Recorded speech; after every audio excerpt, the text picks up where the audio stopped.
সিফাত এত স্বল্প সময়ের মাঝে আরো একটি এইভাবে বই মানে সকলের সামনে প্রেজেন্ট করবে এটা আসলে আমি ভাবতে পারিনি। কারণ ও প্রচুর ব্যস্ত থাকে। দেখা যায় যে ওর স্টুডিও নিয়ে, ওর পড়াশোনা নিয়ে, ওর ডিজাইনিং নিয়ে, তার মাঝেও যে এত অল্প সময়ের মাঝে আরো একটি নতুন বই সে তৈরি করে ফেললো, এটা আসলে সত্যি ভালো লাগারই একটা বিষয় ফার্স্ট। আর সেকেন্ডলি আপনারা দেখলেন আরো 3টা বইয়ের সে মোড়ক উন্মোচন করে ফেললো আপকামিং।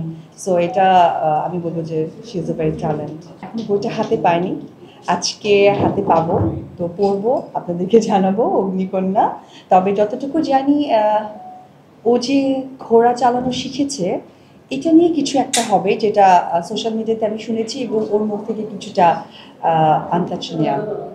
সিফাত তো আমি মনে করবো যে ও টোটালিটি ট্যালেন্ট, ওর সব কিছুর মধ্যে নতুনত্ব রাখে। তো এই জন্যই আসলে সিফাত নুসরাত। তো এটা আসলে আলাদাভাবে বলার কিছু নেই।